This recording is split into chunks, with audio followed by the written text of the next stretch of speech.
ஒரு அப்பா, அவங்களுக்கு ஒரு பையன் இருந்தான். அந்த பையன் நல்லா படிக்கிற பையன். அவங்க கிளாஸ்லயும் நல்லா மார்க் எடுப்பான். அந்த டீச்சர் சொல்லிட்டாங்க, மறுநாள் டெஸ்ட் இருக்கு, அதனால நாளைக்கு நல்லா படிச்சுட்டு வாங்க அப்படின்னு சொல்லிட்டாங்க.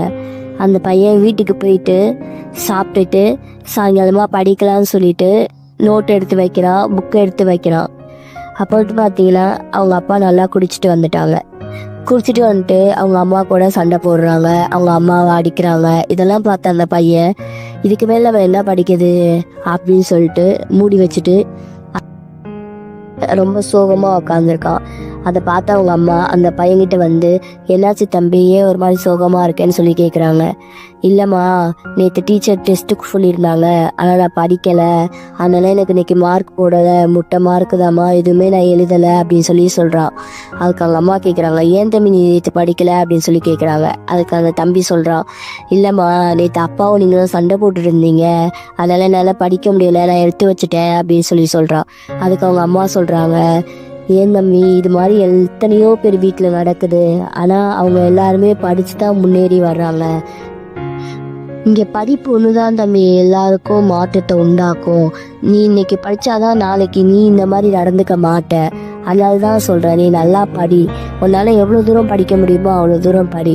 நல்லா படித்து நீ தான் தம்பி நம்ம குடும்பத்தை காப்பாற்றணும்.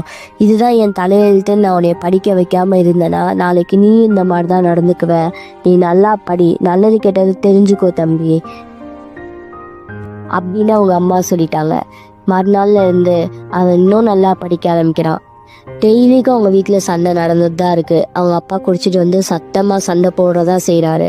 ஆனால் அந்த தம்பி அவனால் எந்த அளவுக்கு சவுண்டாக படிக்க முடியுமோ அந்த அளவுக்கு சத்தமாக படிக்கிறான். அதை பார்த்து அவங்க அப்பா, நம்ம இப்படி குடிச்சிட்டு வந்து சண்டை போடுறோமே, ஆனால் நம்ம இந்த சத்தத்துலேயே என் புள்ள இப்படி படிக்கிறானே அப்படின்னு சொல்லிட்டு மறுநாள்ல இருந்து அவர் குடிக்கிறதே விட்டுடுறாரு.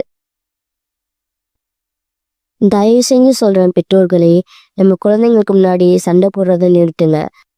முடிஞ்ச அளவுக்கு குழந்தைங்களுக்கு பாசிட்டிவா சொல்லி கொடுக்க பாருங்க. நீங்க கஷ்டப்பட்டாலும் சரி, உங்க கஷ்டத்துல என்னென்ன நல்ல விஷயங்கள் இருக்கோ, எவ்வளோ பாசிட்டிவா சொல்ல முடியுமோ அவ்வளோ பாசிட்டிவா உங்களுக்கு சொல்லி கொடுங்க. அப்பதான் அவங்களும் பிற்காலத்துல எல்லா விஷயத்துலயும் பாசிட்டிவா யோசிச்சு செய்வாங்க.